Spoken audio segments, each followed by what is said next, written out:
The Rise of Urbanization and the Decline of Citizenship by Murray Bookchin, published by Sierra Club Books, San Francisco, 1987, Chapter 7, The Social Ecology of Urbanization. From the 16th century onward, Europe was the stage for a drama unique in history, the development of nation-states and national cultures in which populations tended to identify with what we, today, accept as a commonplace, a sense of personal nationality. Even the notion of citizenship, long rooted in loyalty to a city and the public body that occupied it, began to shift toward a large territorial entity, the nation, and to its capital city. Politics, too, began to acquire a new definition. It increasingly denoted the professionalization of power with roots in the state and its institutions. We would be gravely mistaken to assume that these changes and redefinitions occurred within the span of a few centuries or that they have been completed even in our own time. The development toward nationalism was slow, uneven, and very mixed. Nor is it secure in its major European centers. There is a strong human proclivity, reaching back to the socialization process itself and familial care, that identifies homeland with home rather than nationalist abstractions. Hence even the most consolidated nation-states are more divided internally than nationalist myths would have us believe. For example, the intense domestic conflicts that beleaguer the United States, notably between ethnic groups, regions, and even localities, not to speak of economic classes and interests, are testimony to the hold of specific cultural and territorial identities among populations, even those that belong to highly nationalistic superpowers. These divisions are more strongly evident in modern Russia. Nationalism exercises its strongest power over the popular imagination in oppositional ways when a nation is in some sense under attack. As an internally cohesive force, it has always been fragile. The success of National Socialism in unifying the German people has deeper roots in German history than in a sense of national allegiance, a history that is notable for the tragic decline of German social life after the Reformation and the need for compensatory mechanisms to counteract the slump that marked that bloody and enervating period. But how did these nation-states come into existence? What role did European cities play in forming them? And what began to happen to cities, and with them, politics and citizenship, when the nation-state asserted its sovereignty over public life? We have seen that nationalism existed only in an incipient form in the ancient world where, with few exceptions, people psychologically and culturally identified themselves with their villages, towns, cities, and immediate territorial area. Classical antiquity was mainly an era of empire building, not of nation building, and ancient imperialism took a very special form. It was patrimonial, not strictly political. Its center was the royal household, not a capital in any nationalist sense. If all roads lead to Rome, it is not because Rome was a city that commanded a high degree of national loyalty but rather because it was the hub of ancient power and order. Its centrality was derived from its administrative significance, not, as is the case with Jerusalem, its symbolic significance. Indeed, insofar as Rome was symbolic of anything, it was seen as a symbol of oppression. Crucifixion, a mode of punishment normally reserved for rebels and intransigent slaves, imparted to the cross a symbolic meaning not unlike that which was attached to the Nazi swastika during the World War II. The adoption of the symbol by the Church instead of the fish, which early Christians used as an expression of plenitude and conversion, reflected the accommodation of the heavenly city to the worldly city, Rome, and of a rebellious creed to the institutions it originally opposed. Rome, once the whore of the world, to the early Christians became the holy city of the papacy and acquired a spiritual status in the very act of seducing its most intransigent rebels, a lesson in statecraft that far too many rebels have failed to learn. Medieval Europe did not have nations at all. Loyalties were mainly localist in character, notably to one's village, parish, town, city, barons, and rather tenuously to one's monarch. Strong kings such as Henry II of England and Philip Augustus of France had an unusual amount of power for their times and, by their innovations as well as their actions, exercised a great deal of authority over their barons and clerics. More often than not, however, Their heirs were weaklings and royal authority was easily subverted by feudal lords until another strong monarch surfaced and managed to centralize power for a brief period of time. Personal authority and the forcefulness of a monarch's character created the illusion of a nation-state, but it was still along patrimonial lines. The association of the monarch with the nation, such as it was so close that nationalism in the Middle Ages rarely survived the person of the king. The wide swings in royal authority that we encounter in European feudalism stem from the tenuous basis of centralized authority as such in the ancient and medieval worlds. Centralized power was limited by the hard facts of a primitive communications system and a largely Neolithic technology. Armies and officials could move no faster than horses, roads were very poor, often almost trackless, and weaponry had barely emerged from the Bronze Age. The simple fact that obedience depended heavily upon personal ties and a reasonable modicum of fear of a resolute king resulted in a loosely hanging political system based on individual commitments and the use of brutal punitive measures. The times were cruel rather than barbarous because of the nature of statecraft in a world where authority was extremely fragile and punishment took a very harsh form in order to sustain monarchical and baronial power.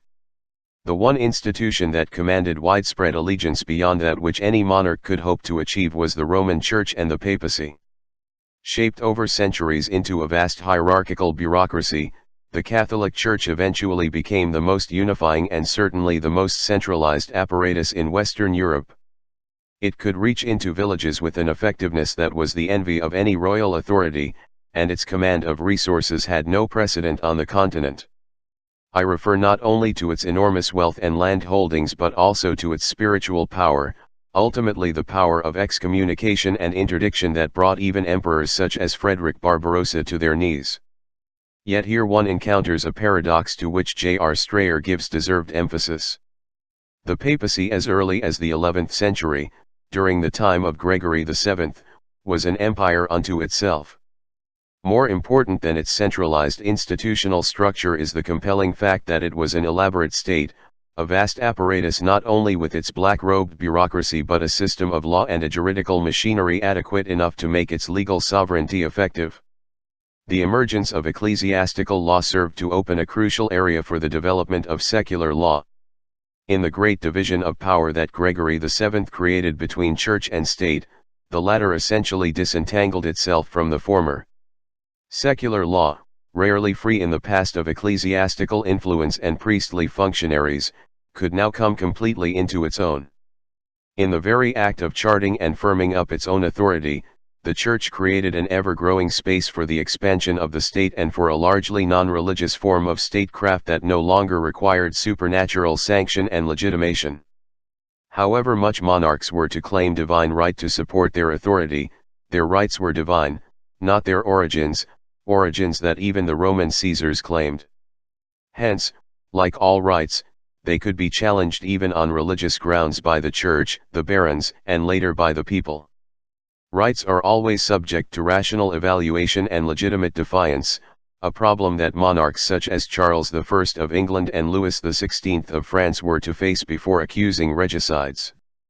That the Church, too, by claiming a legal domain of its own, was to pay a heavy penalty by being removed later on from every sphere other than its spiritual authority is a part of history that adds a dimension of irony and paradox to all assertions of power, the paradoxical reality of history's own dialectical process. The great division between state and church, monarch and pope, secular and divine can be taken as a symbolic expression for the many divisions that riddled medieval society and made the nation-state possible. Had medieval society been entirely unitary, it might very well have been blanketed by large, suffocating, patrimonial empires that would have drained its resources and diverted it into a relatively stagnant dead end. Ironically, it was the fragmentation of the European world that made its unification into several nation-states possible. In contrast to empires, nations are relatively self-contained. Their existence, at least between the 16th and 18th centuries, was possible only because empire building by one state was blocked by the power of another. Nation building, in effect, occurred not only because monarchs accumulated sufficient power to establish a central authority in parts of Western Europe, but also because their ability to extend that power beyond a region was arrested by countervailing powers external to them. Charles V's efforts to create an empire in the 16th century failed because other states acquired enough power to successfully resist him and his son, Philip II. The successful revolt of the Netherlands and the defeat of the Spanish Armada by England ended any serious attempt to create an empire within Europe up to our own time, despite the Napoleonic Wars and Germany's expansion from 1940 to 1945. Nation-states and nationalism have vitiated all efforts to create empires on the continent, at least by direct means. Russian expansion toward the West, seemingly vigorous after 1945, has visibly begun to ebb. American power in Europe, although rarely exercised in a direct manner, stands at odds with its strongly republican institutions. This external system of checks and balances that medieval Europe produced on a continental level has its parallel in an internal system of checks and balances that existed on a domestic level. The intercity trade that provided economic underpinnings to the formation of nation-states repeatedly came up against strong localist barriers, artisan guilds, relatively self-sufficient village economies, popular hostility to trade that formed the legacy of medieval Christianity, and a very strong individual desire, particularly among craftsmen and free peasants, to live directly by their own skills and on their own property with minimal commercial intercourse, a state of mind we would call self-sufficiency, today, which has its roots in the Greek concept of autarkia, nor can we ignore the immense hold of the gemeinde, the local community, on the minds of people during that period, a sense of communal loyalty that was reinforced not only by cultural bonds but by a tradition of communal land ownership and mutual aid. The considerable attention that recent economic historians have given to the role of foreign trade in producing a capitalistic society and the nation-state is somewhat ingenuous. That the earliest forms of capitalism in the ancient as well as medieval worlds were commercial and that port and riverine cities often enriched themselves enormously, promoting a domestic market for goods acquired abroad, does not remove the need for a balanced perspective toward the reach this economy had into the depths of emerging European nations. Owing to the poor condition of the roads that existed in Europe, the cost of commodities brought from abroad rose enormously as they moved inland.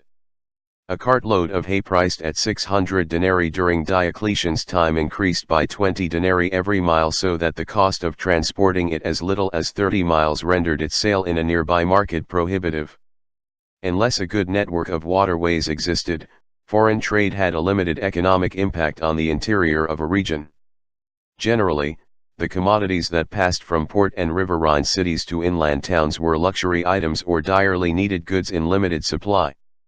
Spices, expensive cloths, skillfully crafted artifacts and weapons, and exotic foods from abroad were the usual fare that were carried from port cities into the interior of Europe. Within the heartland of the newly emerging nations, trade was often local rather than national. Intercity trade brought towns and villages together, but in regional networks and local markets, not in national ones. This parochialism, to use a term that is distinctly pejorative today, gave inland towns a certain degree of economic strength. Their relative self-sufficiency and ingrown cultures provided them with the material and spiritual fortitude to resist the overbearing effects of the nation-state, particularly during the age of absolutism, when strong monarchs came to the foreground of European political life. Decentralism remained a major obstacle, and, for generations, an abiding civic impulse, in counteracting the extension of royal power. Hence, emerging European nation-states were often checked internally as well as externally from successfully engaging in empire building. European empire building found an outlet not in the old continent but abroad, in so-called new continents such as the Americas, where indigenous peoples living in tribal communities were easily quelled by recently discovered firearms and, in no small part, by dazzling European trinkets. Needless to emphasize, European epidemics, too, played a major role in depleting aboriginal populations and demoralizing them. The rise of European nation-states, so unique when compared with the imperial systems of antiquity and the fragmented social structures of feudalism, can thus be explained by a special conjunction of forces. A few are simply negative: the internal resistance within emerging nations to centralism that made a highly organized patrimonial state difficult to achieve, and the balance between new states that confined them to a national scale. Other factors, more positive in nature, consist of the fairly organic links established between municipalities primarily by local and regional trade, and secondarily by the exceptionally rich rewards that port cities acquired from foreign commerce. The royal power that built the nation-state, virtually brick by brick as it were, used the internal intercity networks as political routes for extending its bureaucracies into the depths of the country, just as the Church, centuries earlier, sent its missionaries and holy orders into the forests and farmlands of barbarian Europe along trails and footpaths. Despite the enormous wealth monarchs gained from the taxes these commercial networks provided, nation building was still primarily a political phenomenon. Economic explanations to the contrary notwithstanding, the absolute monarchs of the 16th century who dominated the emerging era of European nationalism drained the economy as much as they fostered its development. The removal of feudal tolls on roads and riverways, the domestic tranquility provided by the king's peace, the creation of a national currency and presumably a reliable monetary system were vitiated by the enormity of royal taxes, the ongoing wars between nation-states that placed Europe in a chronic state of siege, and the monetary instability produced by royal loans and defaults. The role cities played in this development was very mixed. Indeed, to understand it, we must know what kind of city we are talking about and what phase of nation building we are examining. Generally, the smaller, artisan-oriented towns tended to oppose the nation-state and often gained support for their opposition from the relatively free peasantry in their environs. Indeed, it could be said in a very broad way that where artisans were the majority of a free town, they elected for municipal freedom and were more predisposed to forming town confederations than larger, commercially oriented cities.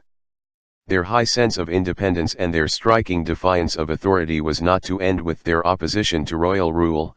Whether as master craftsmen or as skilled workers, they shared an intuitive inclination toward a vague kind of republicanism, often even democracy, that clashed with the politically more conservative merchant, banking, and professional strata in their own communities and in strongly commercial cities.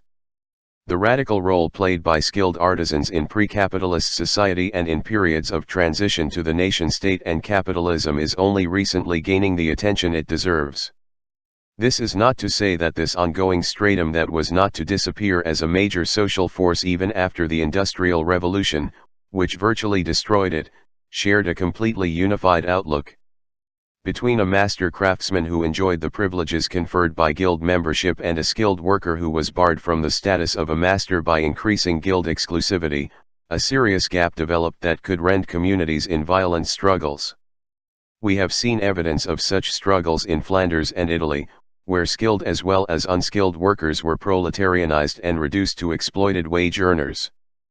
But elsewhere in Europe, the traditional bridges between master craftsmen and skilled workers served effectively to close the gap that had been created by status differences. Indeed, in many places guild doors remained fairly open well into the Middle Ages. What is so noticeable about this town stratum, taken as a whole, is the fairly high educational level it attained. Artisans were often well-read, surprisingly well-informed, and intellectually innovative. Craftsmanship sharpened not only one's dexterity and aesthetic sense, it sharpened one's mind as well. The radical heretical movements within medieval Christianity consisted of large numbers of well-read artisans, not simply millenarian peasants, as Marxist historians such as Erich Hobsbawm would have us believe. The Brethren of the Free Spirit and many revolutionary Gnostic sects that challenged the Church's hierarchical system were filled with artisans.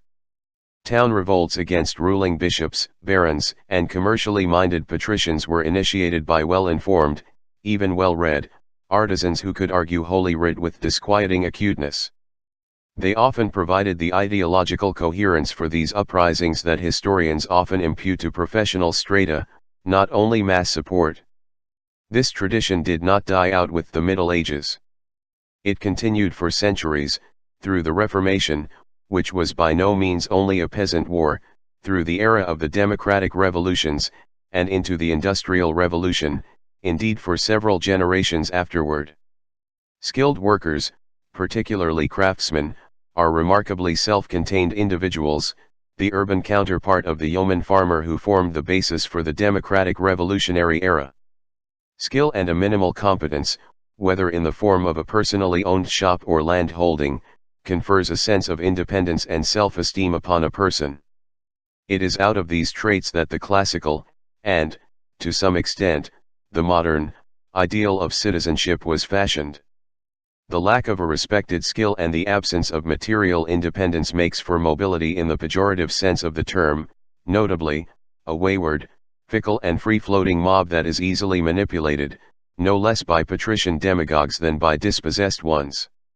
Rebellion that lacks men and women with the moral substance produced by a sense of material independence and self-esteem or, at least, a sense of hope that these attributes can be acquired by concerted action tends to degenerate as easily into nihilistic counter-revolution as it does into constructive revolutionary behavior.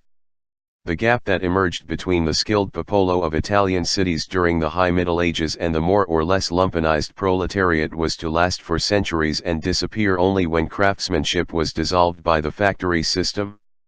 European absolutism repeatedly came up against this human element in its endeavor to place its territorial realm under royal authority. That many artisans were in the service of the royal court as producers of luxury items does not tarnish the character of those who lived outside the orbit of absolutism and opposed it. These outsiders, in fact, were the great majority in Europe and generally serviced local and regional markets. By contrast, the bankers, professionals, and merchants whose incomes were derived from loans to the upper classes, bureaucratic positions, and international trade, the big bourgeoisie, as it were generally royalist and more irresolute than the artisans in their localist loyalties. Absolutism provided them not only with domestic security and a huge source of revenues, banker and merchant followed in the wake of royal armies, garnering the spoils acquired by conquest, the need for arms, and the opening of new markets. Where these strata were deeply entrenched in a municipal establishment, they tended to resist but rarely rebel against royal authority. Here they might act as an inertial force against nation building but seldom as a major obstacle. Hence they formed opportunistic alliances with rebellious artisans that they readily betrayed when things threatened to get out of hand and demands for civic autonomy through municipalities into violent and serious opposition with the centralized state. The bourgeoisie that is said to have given support to absolutism against the feudal lords consisted mainly of bankers and merchants and later, to some extent, of the new industrial bourgeoisie. Indeed, this bourgeoisie was strikingly conservative. It consistently supported some kind of royal power, whether absolutist in the 16th century or constitutional in the 18th.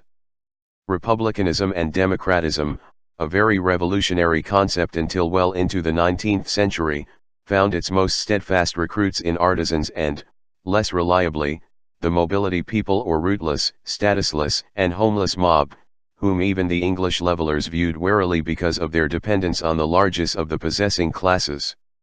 Our picture is further complicated by the aspirations of the territorial lords, who openly rose in rebellion time and again against the monarchy, and, of course by the peasantry that never lived on comfortable terms with the royal power, the manorial estates, or the towns. The story of the conflict between the monarchy and nobility, a struggle that reached its violent zenith in the Fronde, which literally chased the young Louis XIV out of Paris, is the stuff out of which the conventional history of European absolutism is written. It does not require emphasis here. The peasant wars in England in the late 14th century and in Germany in the early 16th were really climactic events in a chronic conflict that went on for centuries from the High Middle Ages to our own time. John Ball and Thomas Munzer were the ancestors of a host of later agrarian leaders such as Emilian Pugachev in Russia and Emiliano Zapata in Mexico. All of them shared the central goal of preserving the village community, its insular lifeways, its networks of mutual aid, its common lands and communitarian economy. Nation building during the era of absolutism was unique precisely because it occurred within, and by the tensions it produced and fostered, a highly diversified and creative social arena for political development. The ancient world had been dominated by massive, generally immobile empires that suffocated social development with their parasitism and massive bureaucratic structures. Medieval Europe was an embryonic world, rich in promise to be sure, but largely unformed, lacking in cohesion, indeed more particularistic than decentralistic. Absolutism and the early era of nation-building stood somewhere in between. As Puras Zagarin tells us, quote, in spite of the expansion of absolutism, and its critical collisions with rebellious subjects, royal government never became uniform or monolithic, even in the kingdoms where it suffered least limitation. Confusions of jurisdictions and rivalries and conflicts among governmental institutions abounded under its rule. Its actual power was more like an intricate mosaic of particular prerogatives, rights, and powers than a homogeneous, all-inclusive authority. The attributes of sovereignty that were ascribed to absolute kings by royalist lawyers and political philosophers, such as the French thinker Jean Bodin, were more often than not greater in theory than the powers these same kings could dispose of in practice. The monarchies of our early modern states continued to be in many regards conservative and traditionalistic, as befitting regimes ruling hierarchic societies and of centuries-long growth from ancient origins. Absolutist kings did not quarrel with social privilege, of which their own position was the supreme manifestation. They quarreled only with the privileges that resisted their authorities or claimed immunity from their government, which, one is obliged to add, seems to mean that they opposed all social privilege but their own. In building their more centralized states, they did not sweep the stage clean with a new broom, and many older and outmoded political forms and institutions survived the reign of absolutism, like scenery left standing while a new play was performed. End quote. What Zagarin seems to reproach the absolutist monarchies for, namely, their failure to sweep the stage clean with a new broom and achieve a more homogenized, efficient, and smoothly working social order, is what gave the era its incredible dynamism and creativity. It was precisely the rich social features of the 16th, 17th, and 18th centuries, the extraordinary diversity of social life and its forms, the creative tensions from which so much mobility in status, cultural, and intellectual fervor emerged, that makes the era so fascinating and provocative. The absolute monarchies, caught in a complex web of ancient privileges and rights, thus became the reluctant conservators and the gnawing subversives of an accumulated wealth of old customs, autonomous jurisdictions, traditional liberties, and hierarchical claims to authority. Within this immense warehouse of historical rights and duties, communities and individuals, institutions and interests could move with remarkable freedom and function with exciting fecundity, often invoking past precedent to defend recent innovation in an old guise and play history against present to create a new future. Marx was to reprove the French revolutionaries of 1848 for dressing their rhetoric, claims, and ideals in the slogans of the French revolutionaries of 1789–94, who in turn borrowed the language and postures of the Roman Republic to legitimate their own ideals. Yet it was precisely this rich sense of historicity and variety of forms, manners, and ideas, whose power and insightfulness we will explore in the closing chapter of this book, that gave such fecundity to both French revolutions and opened such a sense of promise in Europe 2 centuries ago. What an individual thinks of himself, not simply the hidden economic laws or some unknown spirit that ostensibly guides history, has a very profound effect on how he or she acts as a social being and deeply influences the course of social development, Marx to the contrary notwithstanding. The richly variegated images that people had of their own time, their rights, and themselves profoundly shaped much of the history of that time. Diversity made for greater choice and a more fertile social landscape, however often precedent was invoked and reshaped to serve new ends. The tensions created by the alternate developmental pathways that emerged before communities, orders, classes, and, yes, individuals fostered a highly creative practice in the achievement of their ends. Nor is it true, as Marx tells us, that no social order ever perishes before all the productive forces for which there is room in it have developed. I leave aside the fact that this dictum begs the very question it poses: we presuppose that the limits of a social order are defined by their productive forces, notably technology and the various ways of organizing labor, indeed that they constitute the essence of a social order.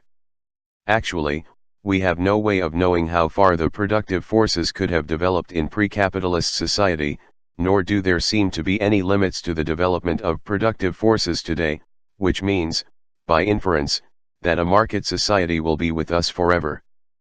But what is most disquieting about Marx's vision of social change is the extent to which it denies the power of speculative thought to envision a new society long before an old one becomes intolerable or is bereft of any room for development.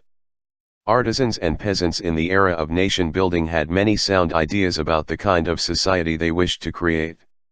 It is a mechanistic arrogance of the most extreme kind to predetermine how far communities can go, whether forward, backward, or both, in their vision of the good society and the elements that compose it, and literally dictate the material or productive limits of their vision, its preconditions, its possibilities, and its place in a theory of history structured around various stages and presuppositions. We may say, returning to Zagarin's description of absolutism, that it was not in spite of a monarch's brutal collision with rebellious spirits but because of this collision that the nation builders of Baudin's time failed to sweep the stage clean with a new broom. English, French, and Spanish monarchs, like their ancient counterparts who built huge empires, wanted very much to achieve homogeneous and all-inclusive authority. They did not require the existence of local hierarchies to justify the development of a national hierarchy, nor did they need the challenges created by local privileges to justify their own claims to national privilege. To the extent that they tolerated local hierarchies and privileged strata, it was because they did not have the resources and the economic supports to replace them. Jean Baudin's justification for the all-inclusive authority of every national government over the rights claimed by lesser, more local jurisdictions is evidence of a prevailing vision among the monarchies of his day that clashed with the reality of their situation and profoundly unsettled the real world. What European monarchs did think of themselves, namely, all-powerful rulers of highly centralized states, deeply affected the development of European history. Their centralistic proclivities clearly influenced the thinking of men like Robespierre, France's centralizer par excellence, who also struggled to overthrow royalism as such, using Rousseau-like principles of a democracy that forces men to be free. Herein lies one of the great ironies of the modern era. Leaders of the popular opposition to absolutism were to function in many ways like the monarchs they professed to oppose and, ultimately, they were to turn against the very popular movements that brought them to power. It was the artisans and peasants, of the autonomous towns whose walls centralistic royalists such as Cardinal Richelieu were to demolish, not only self-governing and parochial feudal lords who were to rise in rebellions against the monarchies of Europe. I have already examined the resistance and alternative offered by the Comuneros and the German peasants as examples, together with others who typified the most important efforts to arrest centralism and statist forms of nation building. The 17th and 18th centuries, no less than the 16th, exploded in numerous albeit more localized conflicts of the kind that produced so much civil turmoil in the 16th. To catalogue these smaller but highly numerous revolts, particularly those that occurred in France, would be tedious. Their overall pattern, however, is described by Zagarin very ably, quote, "In every case some new exorbitancy of royal finance, a tax on taverns, for instance, or the abolition of an exemption from certain imposts, sparked the outbreak. Then the residential quarters of the poor erupted, mobs of 3, 5, and even 10,000 took to the streets, and the pursuit of the gabeliers, tax collectors, became the order of the day. Riot and excitation, violence coupled with aspects of a popular festival and its drunken indulgence, dominated these outbreaks, as the lower orders dropped their workaday routine for the collective action that demonstrated their anger and made them feel their strength. The militant base was always the urban plebs, not made up entirely, perhaps, of what the president of the Parliament of Bordeaux called the lowest part of the people, but consisting of artisans, journeymen, day laborers, small shopkeepers, and sometimes womenfolk, too, who participated with their men. At Bordeaux a boatman and a tavern keeper, at Agen a master glover, a pack saddle maker, and again, a tavern keeper, at Parajo a physician, stood out as leaders and haranguers of the crowd. Peasants swarmed in from the outskirts to unite briefly with the revolt, as happened in Bordeaux. At Agen, 6,000 peasants who tried to enter were kept out by the bourgeois militia and burned the property of gabeliers in the vicinity. End quote. A more detailed account would include attacks upon the town hall, the release of jailed prisoners, the killing of tax collectors and finance officials, even of wealthy individuals who were suspected of being in collusion with the state. Without the leadership provided by artisans, small proprietors, occasionally professionals, and even members of the lesser nobility, it is unlikely that these uprisings would have gone very far. Apparently their extent depended upon, quote, the passivity, neutral or ambiguous behavior, and even partial support of the notables and well-to-do. The bourgeois militia of Bordeaux showed little will to act. At Parajo the bourgeois guard was similarly slack. Only at Agen, where the violence was particularly intense and accompanied by a definite social antagonism, did elites and authorities take concerted steps against the outbreak. End quote. The limits of these insurrections, rural as well as urban, should be noted. Again, Zagarin comes to our aid, quote. Taken as a whole, French urban rebellions were devoid of programs, or ideas. In the same way as the concurrent agrarian revolts, they seemed to reflect a stasis in French society despite its exceptional amount of violence and insubordination, an inability by insurgent forces to transcend the existing state of things with any informing vision of an alternative. Although again and again the centralist offensive led to resistance, the latter failed to give rise to demands for political changes. Urban rebellion was essentially a defensive response by the whole community. To the plebeian populace, the punishment of gabeliers was a deserved act of communal justice. If such people took the largest, most active part in these insurrections, that was because they were the most sensible of fiscal oppression. But elites usually shared responsibility in some measure. Their own opposition to exactions helped to legitimize resistance, and they encouraged revolt, whether by actual instigation, covert approval and sympathy, or inaction, when disorder broke out. But they were helpless to hold back the advance of absolutism and its centralizing grip because they had no political reforms to propose and conceived of no new institutional limits on the power of the royal state. End quote. Actually, Zagarin's account of the way these chronic town insurrections unfolded, ultimately leading to the French Revolution itself a century or so later, fails to explore certain important details that help us understand the extent to which the uprisings actually did hold the advance of absolutism and its centralizing grip under control. The French monarchs such as Louis XIII and Louis XIV were strong kings who were guided by even stronger advisors such as the Cardinals Richelieu and Mazarin, respectively. They created the strongest armies and created the most far-reaching bureaucracies in Western Europe in their day. They were ruthless centralizers and patently hostile to their own nobility, often encouraging trade and playing the bourgeois classes against the noble classes who were as protective of their particularistic privileges as they were of their economic. Western Europe in the 17th and 18th centuries was a status-oriented world. It was made up more of orders, status groups who enriched themselves, developed extravagant patterns of conspicuous consumption, and spoke in a mannered language according to an elaborate body of etiquette, rather than of classes who simply and unadornedly pursued their material interests. Power and social recognition were no less important than wealth, in fact they were major sources of material wealth. Personal enrichment, in turn, was often pursued precisely to gain more power and greater social recognition. Consumption in all its dazzling forms thus assumed greater significance than production, even for the bourgeoisie, which tried to elbow its way into the social hierarchies of the era. Mary Beard's account of the merchants' values in the Roman world holds as well in the era of absolutism as it does in the era of empire, 1,000 years earlier. The trader, she observes, quote, had drained the wealth of the West for bones and stones, gems and ornaments, from the East and thereby brought on currency troubles for which there was apparently no remedy. Because he had yielded much to the landed gentleman's ideal, he tended to draw fortunes away from the business to the land, taking wealth out of circulation and energy out of business enterprise. His children, growing up in the country, were often lost to business entirely. End quote.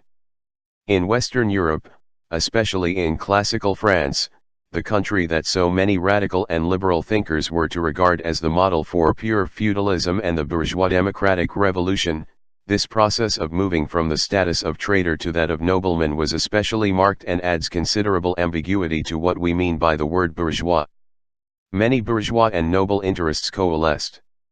Both orders generally had a greater fear of the mob than of each other, and, in moments of crisis, of the monarchy. The two orders were united by bonds of marriage, land ownership, cultural tastes, values, and a desire for status and the power, political as well as economic, that it conferred. The bourgeois militia of Bordeaux, Perigeux, and Agen probably included many aspiring master craftsmen, merchants, and a good sprinkling of industrialists who were eager to acquire noble status, even if only nobles of the robe, nobles who had noble status conferred upon them for service to the state or, quite crassly, for money, rather than nobles of the sword, hereditary nobility. They were more like medieval burghers, than capitalists in the present-day sense of the term. Indeed, capitalism, conceived not simply as an economic system structured around commercial transactions or trade but, in its truly modern sense, as an accumulative system, what Marx called expanding reproduction, in which industrial expansion became an end in itself, was a feeble thing in Western Europe in the 17th and 18th centuries, more characteristically Dutch than either English or French. Hence, it would be of value to discriminate between the words bourgeoisie and capitalists rather than turn them into synonyms. By the same token, the lowest part of the people whom the president of the Bordeaux Parliament designated as the principal activists in the urban rebellions of the 1630s, were not simply laborers, vagabonds, and beggars. In a status-oriented society, they could also be said to include master craftsmen, artisans, shopkeepers, and small property owners. The fact that tavern keepers, master glovers, pack saddle makers, and even a physician stood out as leaders and haranguers of the crowd, to use Zagarin's words, tells us something about the crowd they led and harangued. That nobles, too, occasionally became such leaders tells us something about the trans-class nature of such uprisings and the extent to which nearly all sectors of society could be united against the centralization of power by the monarchy. Most of the people hated men like Richelieu, Mazarin, and members of the king's administrative bureaucracy, despite their ritualistic expressions of affection for the king. Such cries as "Long live the king without the gabelle" meant that the king, ostensibly beloved for his symbolic status as a caring father, could earn popular loyalty only if he was shorn of the all-important fiscal means for maintaining his commanding position in the country, a position that amounted to very little without the money for provisioning his army, paying his bureaucrats, and carrying on domestic wars against recalcitrant towns and nobles. Which raises Zagarin's question of how much of a program French insurrectionaries actually needed if French society was indeed in a stasis. Zagarin's use of the word stasis stands at odds with his notion that the insurrectionaries were helpless to hold back the advance of absolutism and its centralizing grip.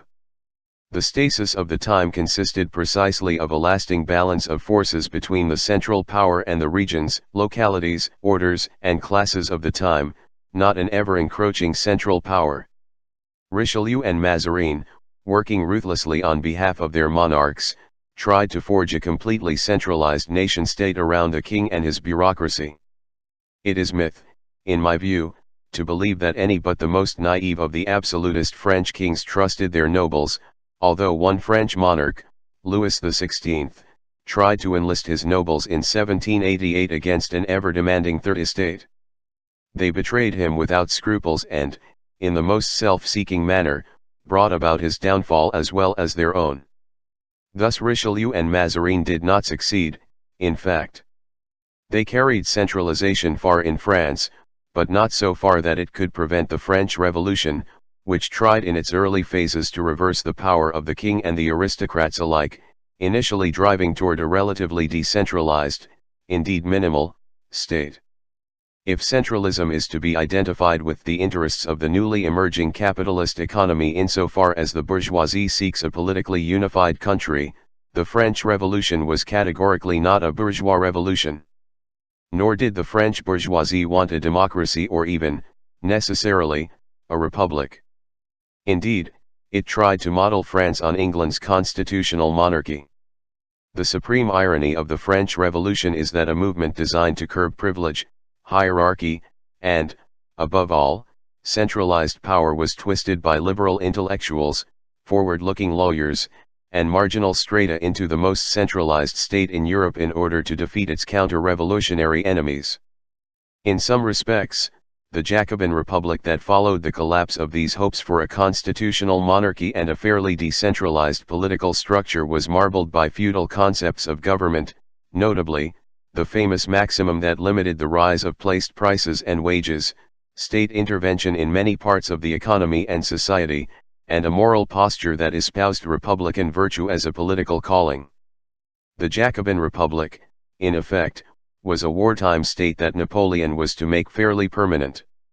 This quixotic turn of events etched itself deeply into French national life for nearly 2 centuries, and centralism became a focal issue around which popular movements were to rebel throughout the 19th century. The climax of this popular movement was reached in May 1871 when the Commune of Paris tried to establish a confederal republic based on a commune of communes, a struggle that ended in a bloody massacre and the ebbing of decentralistic notions of socialism in France itself. Robespierre and Napoleon, more than Richelieu and Mazarin, were the true forgers of the nation-state in France, and it was they who provided the real classical example of centralized national authority in Europe. What role did the towns and cities play in abetting this development from the 16th century onward? Towns and cities responded, as we have seen, in very mixed ways to the emergence of a centralized authority that tried to absorb them. Some resisted that authority with very little internal division or difference of opinion. Others, particularly where the bourgeoisie and elite orders prevailed, favored a well-coordinated society in which trade could prosper. They thereby abetted the work of Richelieu, Mazarin, and Napoleon, both the original article and his nephew, Louis Bonaparte, in the 1850s and 1860s. But there is a sense in which all the towns of Europe unwittingly abetted the formation of nation-states, even as they opposed it for social, political, and cultural reasons. They did this by creating the arteries and veins, as it were, for national consolidation, the elaborate, indeed historically unprecedented, road systems and nodal market towns that fostered the monetization, commercialization, and industrialization of nations, and with these possibilities, the effective centralization of the state along national lines. I wish to advance the view that this was one of the most important achievements of Europe during the Middle Ages and well into recent times. So much emphasis has been placed by historians on Europe's development of a market economy, its relative freedom of trade, and its openness to industrial innovation, features that are certainly uniquely European, that we fail to recognize how little they would have been able to affect the continent's development without a network of roads, canals, and rivers to make such an economy possible.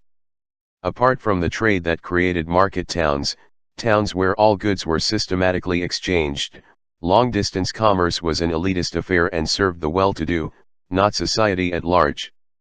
Local trade was necessarily very local because of the insular nature of most European communities. So, too, was political power.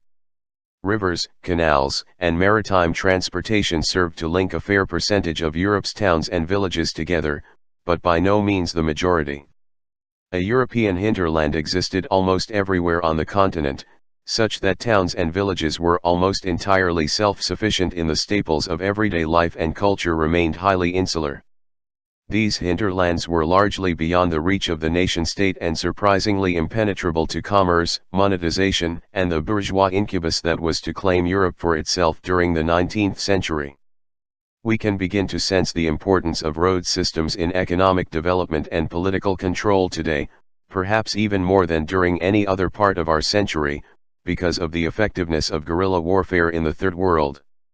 The very lack of development and the poor road systems that exist in Central America, mountainous portions of Asia, and the rainforests in Southeast Asia have brought even nation-states aided by superpowers to their knees. All the colonizers of the past recognized the need for effective road systems. The Romans were able to hold their empire together precisely because it was networked by a highly elaborate system of roads that penetrated into the Iberian Peninsula, Gaul, and portions of Britain and Germany as well as the hinterlands of the Mediterranean basin. Even quasi-tribal societies such as the Inca of Peru developed empires because roads, actually well-maintained pathways and footbridges, made central coordination possible. It matters little whether elaborate road networks emerged because economic forces created a need for them or because they made the emergence of such economic forces as a market economy possible. The two, in fact, may have interacted reciprocally with each other, road building stimulating commerce and commerce stimulating road building. Judging from Rome's network, however, good roads in themselves did not necessarily foster a high volume of commerce, although they were indispensable for commercial advances. This great network of antiquity was not constructed primarily to transport merchandise. It was created mainly to move troops and imperial administrators to various parts of the empire. Even the transport of goods to supply the legionnaires was a secondary factor in road design and its routes. As R.S. Lopez tells us in his absorbing discussion of land transport, Roman troops were encouraged to live as far as possible on the food produced in their immediate vicinity, and the administrative centers were almost all situated either on the sea or on internal navigable waterways. This orientation is very un-European. It reflects the astonishing extent to which a world oriented toward agrarian values dominated its merchants and morally denigrated their sources of income. Essentially, it was the merchant, glutted, or rather contented with his profit, who retires from the port to become a landed proprietor, Cicero tells us, who seems to me worthy of full praise, not the small-scale trader, much less, artisan, who should be of little account. Accordingly, Roman roads were built almost defensively along mountain crests, very much like fortresses, rather than through populous valleys. Their seemingly indestructible large blocks of stone gave them a rigidity that increased their vulnerability to climatic changes, opening large surface cracks that, as Lopez tells us, needed gangs of slaves, or continuous work by those obliged to furnish road services to the state, and even so they were unsuitable for heavy or broad vehicles. The Roman road system, indeed ancient road networks generally, were not designed to expand local commerce beyond its regional confines or open trade routes to a continental exchange of ordinary staples. Long-distance trade of luxury goods and delicacies transported by sea or along rivers was favored over a mosaic of local and regional commercial transactions that brought ordinary goods and money into remote areas of the continent. Note. Which is not to say that grain, that all-important import of the Greek cities and Rome, was not a major staple in the Mediterranean basin and along European water routes. But the inland transportation of grain by carts was quite secondary to luxury objects once we look beyond a regional economy in Europe. End note. By contrast, Europe placed a high premium on the local artisan and merchant. At a time when so much emphasis is placed on the role of long-distance commerce in forming capitalism and the modern age, it is important to recognize how local producers and local markets slowly reworked the interior of the European continent, preparing it for a monetized economy and providing the goods and markets for creating a market society. This slow but historic change in the economic culture of Europe, a slow but decisive change in attitudes toward trade, production for sale and the use of money, was the work in large part of small towns, not only busy, glamorous ports. Quote, little by little a new network of roads was put into effective operation, different totally in structure and methods from the ancient one and used by quite different types of transport and haulage. The changes in transport which accompanied the commercial revolution and the outburst of economic activity in this period can themselves be described as a slow revolution. If we consider them more closely, we find that they reveal the changed political and social face of Europe. For in medieval Europe there was no large and powerful state like the Roman Empire, slavery disappeared and in many regions, of which Italy was the first, serfdom was abolished. Finally, the dignity of the merchant and of trade won recognition, though with many reservations. Hence private initiative or local associations largely took the place of coercive government action. The routing of roads reflected the needs of commerce rather than the convenience of soldiers and civil servants. Maximum use was made of animal labor in transport, while human labor was so far as possible economized. End quote. Lopez goes on to say that road construction, quote, initiative came from autonomous local bodies or independent private companies. Plurality of roads, which is always possible when the dogma of the straight line is abandoned, enabled a great number of minor centers to be included in the network. End quote. To say, Ferdinand Braudel reminds us, that Napoleon moved no faster than Julius Caesar misses a number of very important points. Even if this statement were true, Napoleon had a greater variety of transportation choices than Caesar, and climatic factors limited his strategic decisions far less than those of his Roman counterpart. So, too, for the European tradesman by comparison with the Roman. Even if we examine the regional network of roads created by this gradual transportation revolution, new possibilities, and a sharper division of labor between the artisan and food cultivator, with its concomitant elaboration of skills, local interaction, use of money, and growing wants, all constituted the indispensable spadework for creating a sophisticated market economy. What is important is that it was the proliferation of craftspeople of new wares and techniques, of more craft organizations or guilds, and the intensive as well as extensive development of market interactions, generally intimate, humanly scaled, and ethical, that is most characteristic of the market economy that emerged in Europe. Let me emphasize that this rich patchwork of commercial relationships enhanced human interaction, unlike the capitalistic type of market economy that was to replace it centuries later. Even as it slowly advanced over the European continent, trade on a small, local scale between closely associated communities and individuals fostered cooperation rather than competition. It tended to deepen and extend local ties rather than sever them. It was more participatory than adversarial, more moral than predatory, and politically it provided the individual producer with a stronger material base for the exercise of citizenship.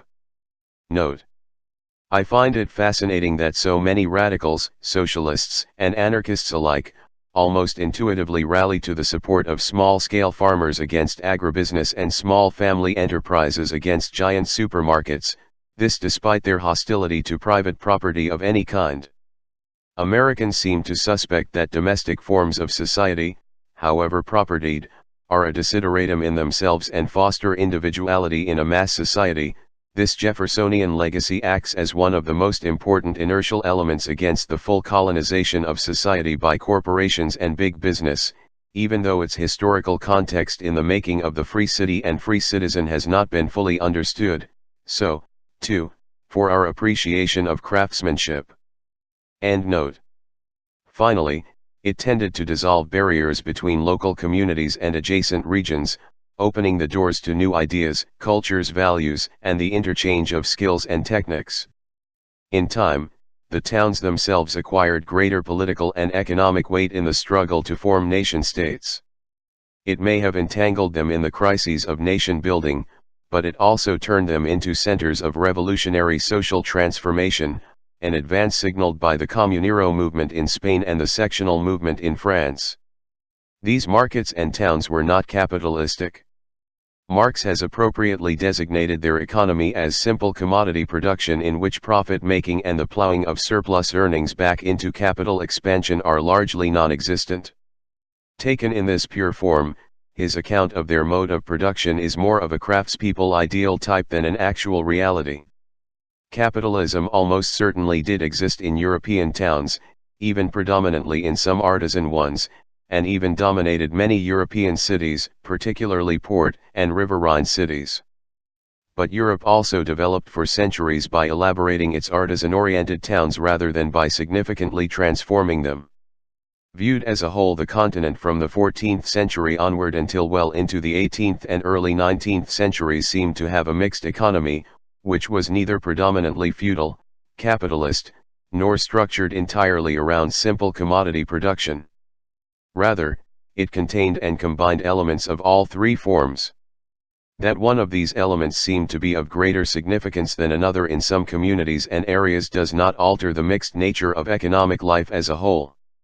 Contrary to the widely held belief that a capitalistic economy emerged within the womb of feudalism and asserted itself as a dominant form with the attempt to build nation-states in the 16th century, it seems more accurate in my view to say that capitalism coexisted with feudal and simple commodity relationships.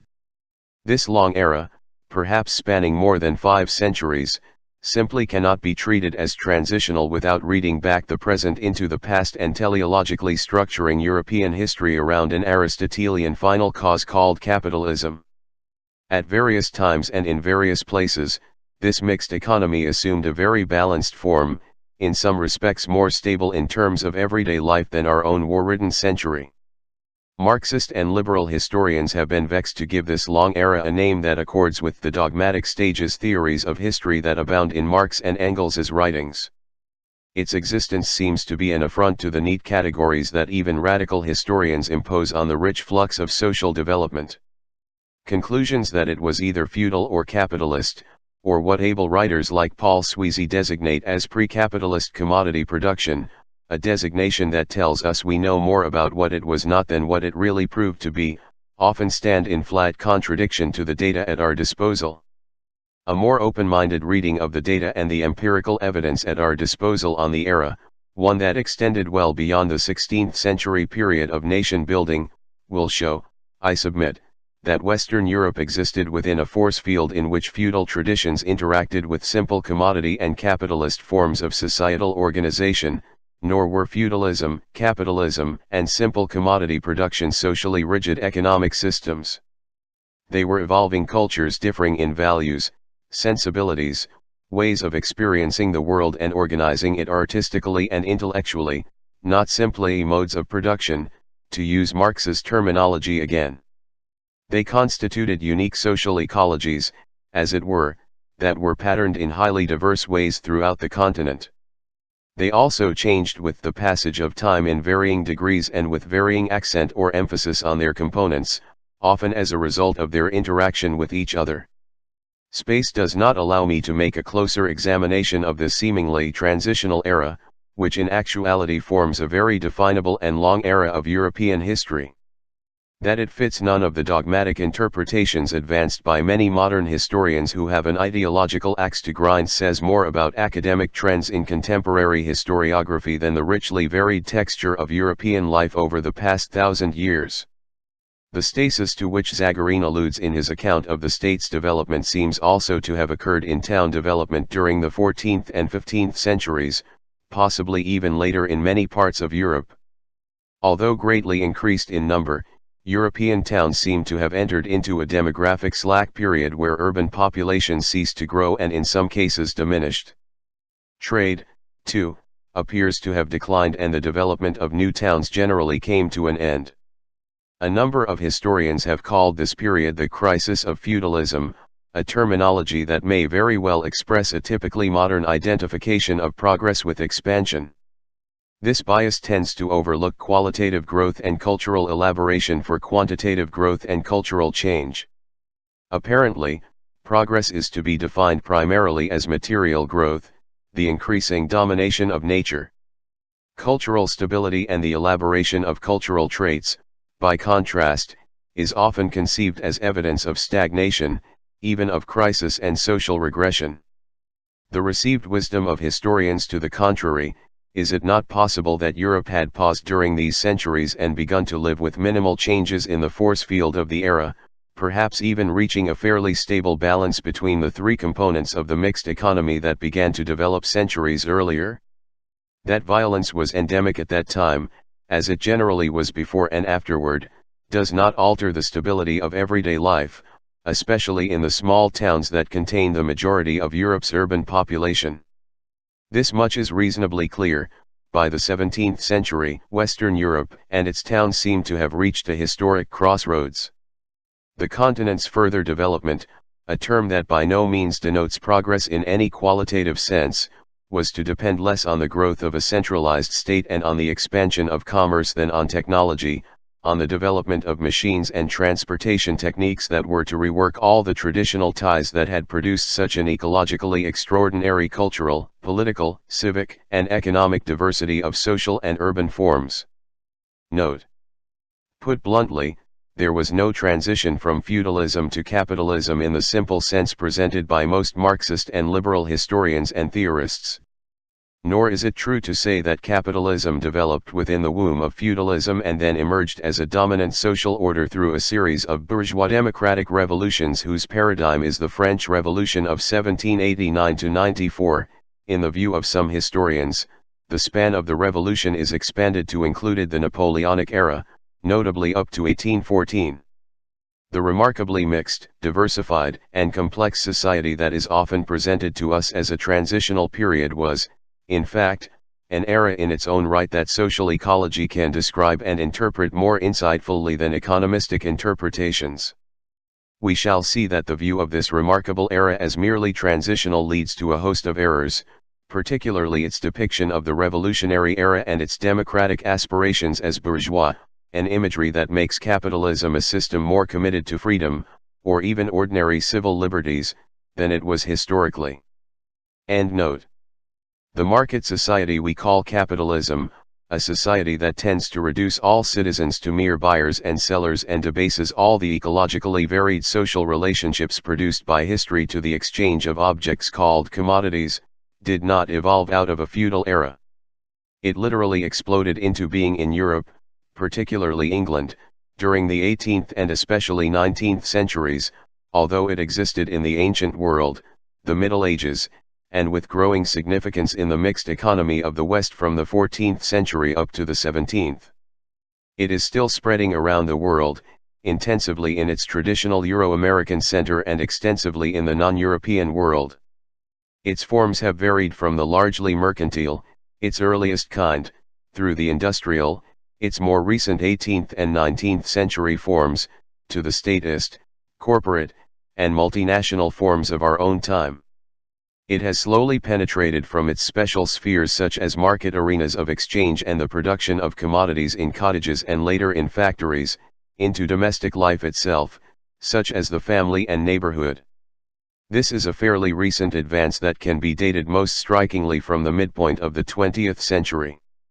Its invasion of the neighborhood, indeed of villages and small towns into the recesses of the domestic or familial relationships, has subverted the social bond itself and threatens to totally undermine any sense of community and ecological balance and diversity in social life.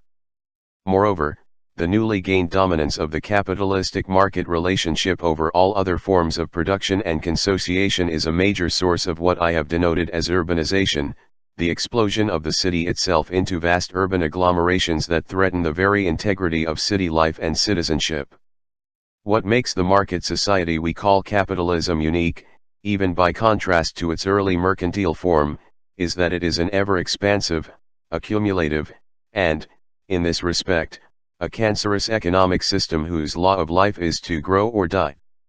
Capitalism in its characteristically modern and dominant form threatens not only to undermine every natural economy, to use Marx's own terms, be it small-scale agriculture, artisanship, simple exchange relationships, and the like, it threatens to undermine every dimension of organic society, be it the kinship tie, communitarian forms of association, systems of self-governance, and localist allegiances, the sense of home and place.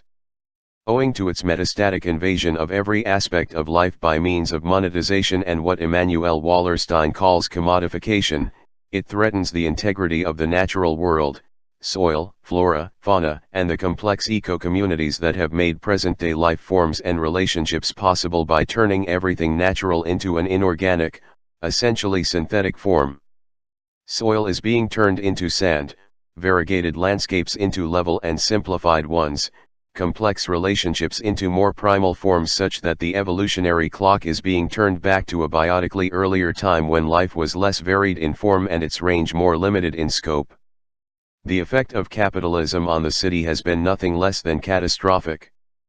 The commonly used term urban cancer can be taken literally to designate the extent to which the traditional herbs of the ancient world have been dissolved into a primal, ever-spreading, and destructive form that threatens to devour city and countryside alike. Growth in the special form that singles out modern capitalism from all earlier forms of economic life, including earlier forms of capitalism itself, has affected what we still persist in calling the city by leading to the expansion of pavements, streets, houses, and industrial, commercial, and retail structures over the entire landscape, just as a cancer spreads over the body and invades its deepest recesses. Cities, in turn, have begun to lose their form as distinctive cultural and physical entities, as humanly scaled and manageable political entities. Their functions have changed from ethical arenas with a uniquely humane, civilized form of consociation, free of all blood ties and family loyalties, into immense overbearing, and anonymous marketplaces. They are becoming centers primarily of mass production and mass consumption, including culture as well as physically tangible objects. Indeed, culture has become objectified into commodities, as have human relationships, which are increasingly being simplified and mediated by objects. The simplification of social life and the biosphere by a growth-oriented economy in which production and consumption become ends in themselves is yielding the simplification of the human psyche itself. The strong sense of individuation that marked the people of the mixed society preceding capitalism is giving way to a receptive consumer and taxpayer, a passive observer of life rather than an active participant in it, lacking in economic roots that support self-assertiveness and community roots that foster participation in social life. Citizenship itself, conceived as a function of character formation, and politics, as part of paideia or the education of a social being, tend to wane into personal indifference to social problems. The decline of the citizen, more properly his or her dissolution into a being lost in a mass society, the human counterpart of the mass-produced object, is furthered by a burgeoning of structural gigantism that replaces human scale and by a growing bureaucracy that replaces all the organic sinews that held pre-capitalist society together. The counselor is the humanistic counterpart of the indifferent bureaucrat, and the counseling chamber is the structural counterpart of the governmental office. Let it be said that this debasement of the ecological complexity of the city, of its politics, citizens, even of the individuals who people its streets and structures, is of very recent origin. It did not really begin in a manorial society, with its barons and serfs, food cultivators and artisans, and all the orders we denote as feudal. Nor did it follow from those grossly misnamed revolutions, the bourgeois democratic ones of England, America, and France, that ostensibly catapulted capital into political control of a society it presumably controlled economically during earlier generations. Rather, this development began to appear with technical innovations that made possible both the mass manufacture of cheap commodities and, what is crucially important, their increasingly rapid transportation into the deepest recesses of Western Europe, inexpensive and highly competitive with the products of local artisans who serviced their localities for centuries. It need hardly be emphasized that this development depended enormously for its success on the opening of colonial markets abroad, the Americas, Africa, and particularly Asia, the area where the English crown found its richest jewel, notably India. It was the extraordinary combination of technical advances with the existence of a highly variegated society, relatively free of the cultural constraints to trade that prevailed in antiquity, that gave economic ascendancy to the capitalistic component of the mixed economy over all its other components. Neither wealth from the Americans nor the large monetary resources accumulated by port cities from long-distance trade fully explains the rise of industrial capitalism, a form of capitalism that more than any other penetrated into the very inner life of Europe. Note: this, I believe, probably accounts for Karl Marx's strongly productivist bias in economic theory over the more consumptionist biases of contemporary economists. Marx, I believe, was quite correct when he pointed out that under capitalism, at least, it was production that created demand, not demand that created production, although there is an obvious interplay between the two at a surface level of economic life. Where he was most lacking was in his failure to recognize the cultural constraints that limited production and profoundly influenced the vulnerability of a society to technological innovation. In this respect, ancient society was always a mystery to him, and its development was often explained in surprisingly conventional ways. End note.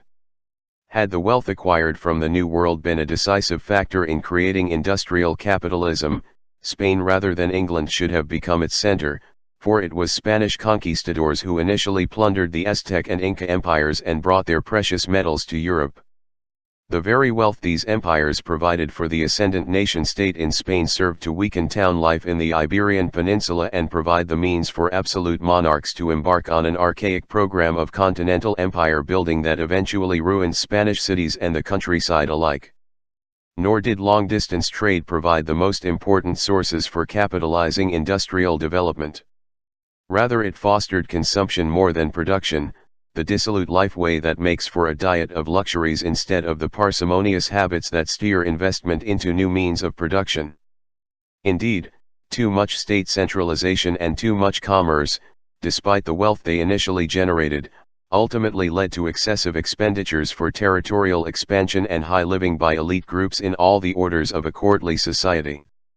That nation building, increased centralization, or, more properly, national consolidation prepared the way for industrial capitalism by opening more hinterlands to trade is patently clear. So, too, did increases in the population of dispossessed, propertyless hands, whether as a result of land enclosures or normal demographic growth, hands that were available for a factory system that had yet to appear on the economic horizon. Europe, in effect, was more open than any part of the world to the expansion of its capitalist component along industrial lines. This was especially true of England, a country in which a remarkable balance had emerged between a particularly bourgeois-minded aristocracy and monarchy on the one hand and a very open economy on the other, peopled by a tight-fisted, God-fearing Puritan yeomanry and structured around towns with decaying guild systems and cottagers in the countryside who were already engaged in a domestic form of textile mass production. Whether the new industrial capitalists who were destined to totally reshape the country emerged from the merchants involved in the sale of raw wool to cottage weavers and its sale in the towns, or whether it came from well-to-do artisans, yeomen, aristocrats who used sheep to create a new form of pastoral agribusiness, or merchants who were inclined to siphon their wealth into production, possibly even all of them combined at one time or another, need not concern us here. What pushed the capitalist component of this mixed economy into a nation that could regard itself as the workshop of the world in the 19th century was a series of inventions that made the factory system and the distribution of its wares possible. Nor need we be concerned with whether the needs of a rising bourgeoisie produced the Industrial Revolution or the Industrial Revolution gave rise to the bourgeoisie, which in any case was always a presence in all the major cities of Europe. Factories, in fact, had begun to appear in 18th and even 17th century England long before an industrial technology had emerged. Wherever the bourgeoisie entered into the productive sphere rather than the commercial, it tried to bring labor together and rationalize output even with tools, hence a strictly technological interpretation of the rise of industrial capitalism would be greatly misleading. My concern here is how industrial capitalism managed to gain ascendancy over other forms of production, including commercial capitalism, and alter all social relationships that encountered its power. Water wheels had preceded the steam engine as a prime mover, and worksheds organized around simple tools had preceded mechanized factories. But without the inventions that introduced the Industrial Revolution in the late 18th and early 19th centuries, it is doubtful that industrial capitalism could have impacted so powerfully on Europe and ultimately on the entire world. England, perhaps more so than other countries in the Western European orbit, seems to have been an ideal terrain for technological innovation. Its society was highly mobile socially and extremely fluid territorially. The few remaining feudal inhibitions to change of its various elites, aristocratic as well as commercial, had already been shattered by the Civil War of the Cromwell period, a conflict that brought armed Puritans to power and added a strongly plebeian character to the country's system of government. Even the English aristocracy had been readied for a gainful capitalistic economy by the wealth it acquired from the sale of wool. We shall have occasion to note that landed squires and industrial capitalists were not without serious differences over the distribution of manpower in the country's economy, nor did the rural patronal system disappear completely. But it can be said that England, more than any other European country at the time, had begun to acclimate itself to industrialization owing to the relative weakness of absolutism, which might have drained the nation's wealth to fulfill imperial ambitions and the growth of a money-minded yeomanry and a highly avaricious merchant class. One must consult Max Weber's The Protestant Ethic and the Spirit of Capitalism to understand how much gain became a quasi-religious calling among England's merchants and its well-to-do yeomanry and artisans, how much they were readied psychologically for the plundering of their own communities and country. The Spanish conquistadors had ruthlessly sacked the Indian empires of the Aztecs and Inca in order to enrich themselves, not to save their souls. They were maniacally involved in acts of destruction that often verged on self-destruction with only indirect effects upon the texture of Spanish society. The English Puritans, by contrast, duly plundered their own country in a systematic and lasting manner to accumulate capital. Their behavior seemed to be guided by a moral imperative that made greed an end in itself, an imperative that was to transform the life ways of the pre-capitalist society from which they had derived. Long after Puritanism had passed away as a movement, English society had become secularized. The joyless spirit that the Puritans brought to England then lived on, largely bereft of the few moral constraints that religion generally imposed on the acquisitive spirit engendered by the Reformation. Within a span of some 2 generations, England was transformed on a scale unprecedented in the history of Western Europe. Frederick Engels's The Condition of the Working Class in England, a period piece based on personal observations in 1844, could justly call the changes introduced by the new industrial inventions, principally in textiles, metallurgy, and transportation, a historic change of unprecedented proportions. The rapidity of the transformation is what makes these changes so startling in a domain of human endeavor, technology, which had developed over centuries at a slow, piecemeal pace. The social and cultural ramifications of this technological revolution were nothing less than monumental. Quote 60, 80 years ago, England was a country like every other, Engels tells us, with small towns, few and simple industries, and a thin but proportionately large agricultural population. Today, 1844, it is a country like no other, with a capital of 2.5 million inhabitants, with vast manufacturing cities, with an industry that supplies the world, and produces almost everything by means of the most complex machinery, with an industrious, intelligent, dense population, of which 2/3 are employed in trade and commerce, and composed of classes wholly different, forming, in fact, with other customs and other needs, a different nation from the England of those days. End quote. Engels's words are meant as much to praise the revolutionary work of the English industrial capitalist as they are intended to startle the German readers, who first encountered his book. The Enlightenment's uncritical commitment to technical progress completely infects the author's generalizations, however much he is bitterly critical of the misery inflicted by industrial capitalism on the new proletariat. Accordingly, we learn that the pre-existing cottage weavers, who were to be devastated economically and culturally by the new textile machines invented around the middle of the 18th century, vegetated throughout a passably comfortable existence, leading a righteous and peaceful life in all piety and probity, and their material position was far better than that of their successors. They did not have to overwork, they did no more than they chose to do, and yet earned what they needed. They had leisure for healthful work in garden or field, work which, in itself, was recreation for them, and they could take part besides in the recreations and games of their neighbors, and all games, bowling, cricket, football, etc., contributed to their physical health and vigor.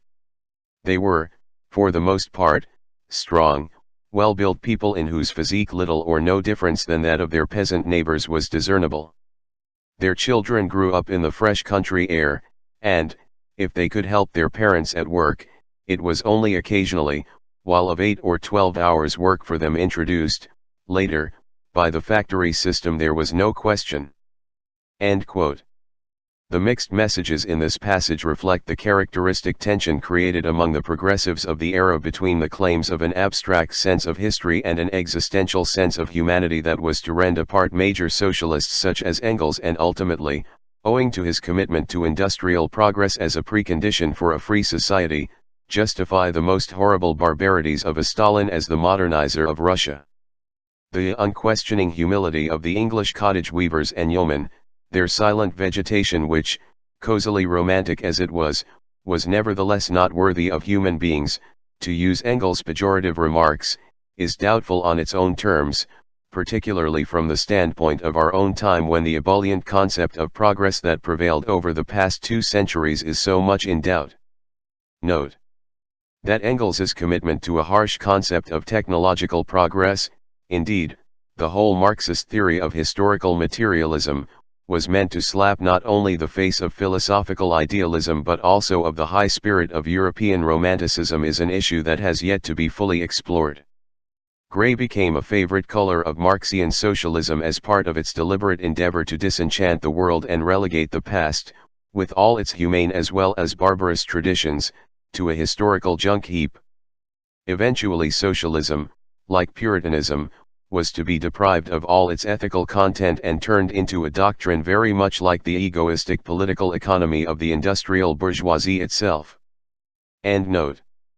But placed in a broader historical context, it is hard to square this denigration of the cottage weavers and lesser yeomanry with their vigorous role in the English Civil War of the 1640s and their resistance to the introduction of machinery, indeed, the role they played in the Chartist movement, the most radical cause, culturally as well as economically, that England has seen since the Puritan Revolution.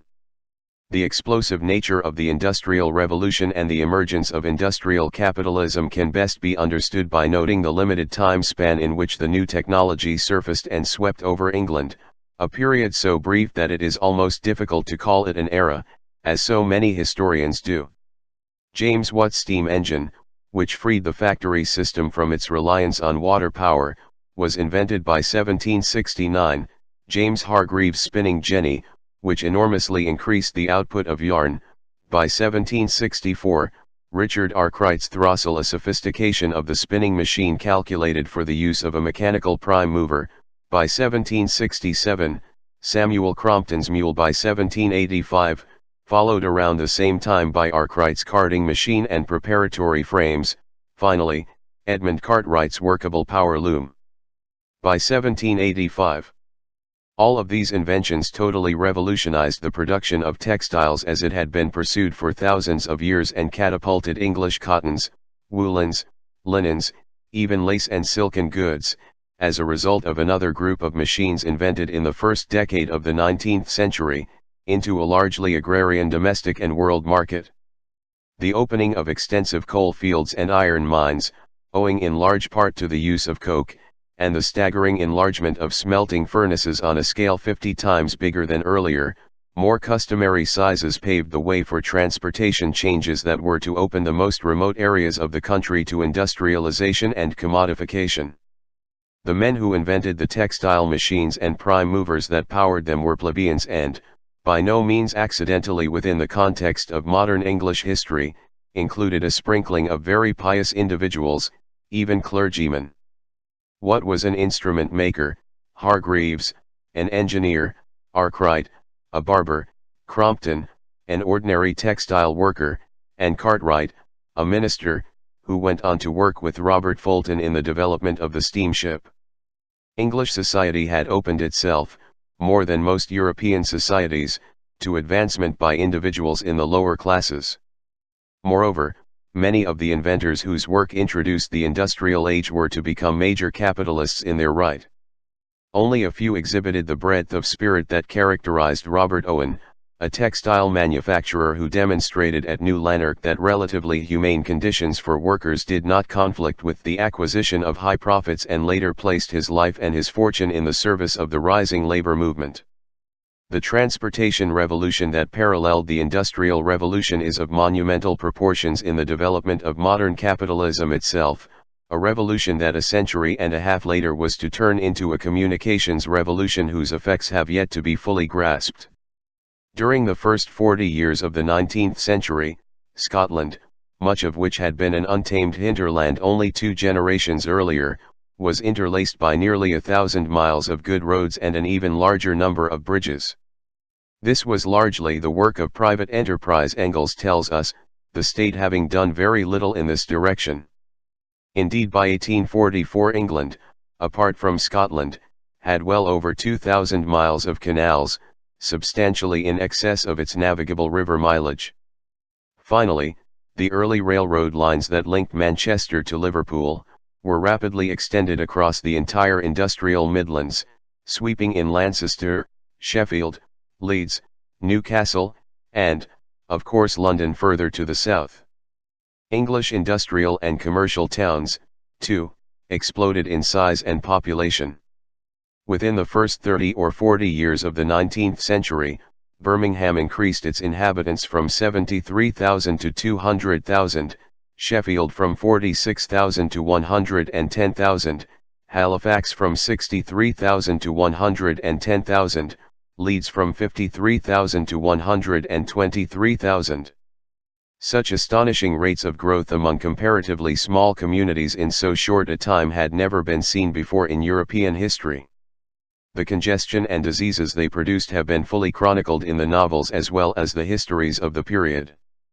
For the first time, apart from a few cosmopolitan centers in antiquity and perhaps some Flemish and Italian towns in medieval times, we begin to see the authentic devouring of cities, not only the countryside, by urbanization.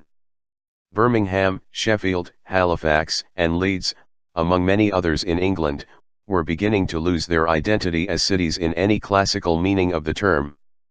Their factories, sprawling out into the countryside, were phasing into urban agglomerations, sweeping in villages and small towns that had existed with relatively little change for centuries. William Wilde's panoramic painting of Manchester in 1851 reveals a forest of smokestacks and a dense collection of squalid dwellings, a new, formless, and repellent urban world that industrial capital began to introduce into the world, first in England, then in France, Belgium, Germany, and, of course, across the Atlantic, where the grimmest images of Pittsburgh as a steel-making center seem interchangeable with Wilde's picture of Manchester as a textile center generations earlier. Yet, what is very important about this period of rampant industrialization is the fact that the more commercial and administrative cities of England and even the industrial towns that blighted the island's landscape were to develop a communal character of their own. Growing industry, commerce, and commodification did not seep completely into the neighborhood life of the new cities, nor did it totally destroy the conditions for the regeneration of domestic life. The buffeting that towns and cities of the 19th century took from industrialization, however disastrous its initial effects on traditional lifeways, did not destroy the inherently village-like subcultures of workers and middle-class people who were only a generation or two removed from a more rural culture. Like the ethnic groups that entered the New World through New York City throughout much of the 19th and early 20th centuries, displacement was followed by resettlement and recommunalization, even in the most desperately poor slums of the overpopulated cities of Europe and America.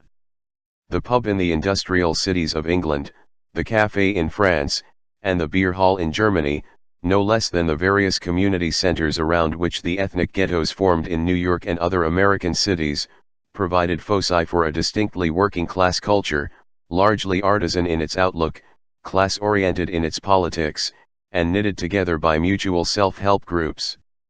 This recolonization of community life was greatly abetted by the organized labor movement in all its different forms. Socialist clubs, trade union centers, local cooperatives, mutual aid societies, and educational groups created a public space that included classes in reading, writing, literature, and history. The socialist clubs and union centers provided libraries, periodicals, lectures, and discussion groups to elevate worker consciousness as well as mobilize them for political and economic ends. Picnics, athletic activities, outdoor forays into the countryside served to add a very intimate dimension to purely educational projects.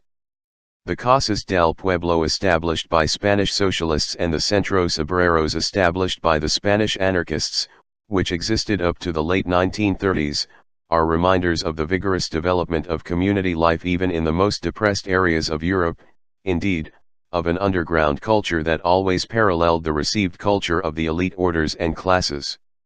There was always a plebeian cultural domain at the base of society, even in the most dismal and squalid parts of ancient, medieval, or modern cities, that was beyond the reach of the conventional culture and the state apparatus.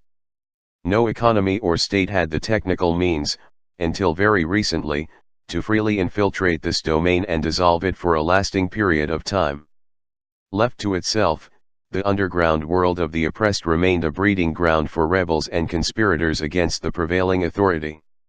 No less urban in character than agrarian, it also remained a school for a grassroots politics that, by definition, involved groups of ordinary people even in sizable communities, in a plebeian political sphere and often brought them into outright rebellion. This underground school created new political forms and new citizens to deal with changing social conditions. Even after the great boulevards of Baron Haussmann ripped into the plebeian quartiers of Paris, opening the city to artillery fire and cavalry charges against barricades, the sizable neighborhood pockets left behind retained an imperturbable rebellious vitality that finally culminated in the Paris Commune. Few of Europe's major cities were spared crowd actions and uprisings in the 19th century, indeed well into the first half of the 20th. As industrial capitalism spread out from England into Western Europe and America, the initial destabilization it produced as a result of urbanization and mechanization was followed by a regeneration of popular culture along new patterns that also included the integration of old ones. Just as the French village was reproduced as quartiers in French cities and the Spanish pueblo as barrios in Spanish cities, so the Jewish shtetl, the Little Italies, and Little Irelands were reproduced in altered form but with much of their cultural flavor, personal intimacies, and traditional values in world cities such as New York. Even the industrial cities replicated on a local basis the specific cultural origins of their variegated populations and regions. The elaboration of the Industrial Revolution into a textile economy in England, a luxury goods economy in France, an electrochemical economy in Germany, itself a second industrial revolution in the last half of the 19th century, and an automotive economy in America did not eliminate this underground communal world, which is not to say that any of the countries cited above did not also expand economically and technologically into the key industries that distinguished each from the other. But the textile manufacturing that catapulted England into the world market and even helped to make it, the fashioning of luxury goods that gave France, especially Paris, its distinction as the artistic center of the world, and the mass production of electrochemical commodities and automobiles by Germany and the United States, respectively, which finally began to transform the world into its present form, all seemed to carry over into the popular culture and give it specific national features. We find a fixity in England along industrial lines that appears in its conventional and underground cultures as well, a strong system of orders, open enough to add titles to the names of its gifted plebeians but consciously hierarchical in its cultural and social structure with a tendency to retain social status and elaborate it along stable lines. The intellectuality of France, expressed by its aesthetic emphasis in industrial production, carried over into the popular culture as a discursive politics that nourished an ideologically innovative working class, largely artisanal in its outlook but with all the intellectuality of that stratum. Germany, which seems to have straddled the hierarchical culture of England and the intellectual culture of France, gave rise to a philosophically inclined popular culture that took pride in its academic spokesmen as surely as English workers were endeared to noblemen who often spoke on their behalf. The pragmatism and dynamism of American culture, with its strong republican values, carried into the popular culture as various images of the American dream, partly utopian, partly materialistic, in which the automobile symbolized enhanced sexuality together with freedom of movement, both socially upward and territorially outward. This symbolism was to shape American architecture and city planning by producing the first skyscrapers and the most sprawling, homogeneous cities of the 20th century, even if one includes London. Yet every class culture was always a community culture, indeed a civic culture, a fact that links the period of the Industrial Revolution and its urban forms with pre-capitalist cultures of the past. This continuity has been largely overlooked by contemporary socialists and sociologists. While the factory and mill formed the first line of the class struggle in the last century, a struggle that in no way should be confused with the class war that is supposed to yield working-class insurrections, its lines of supply reached back into the neighborhood and towns where workers lived and often mingled with middle-class people, farmers, and intellectuals. Wage earners had human faces, not merely mystified proletarian faces, and functioned no less as human beings than class beings.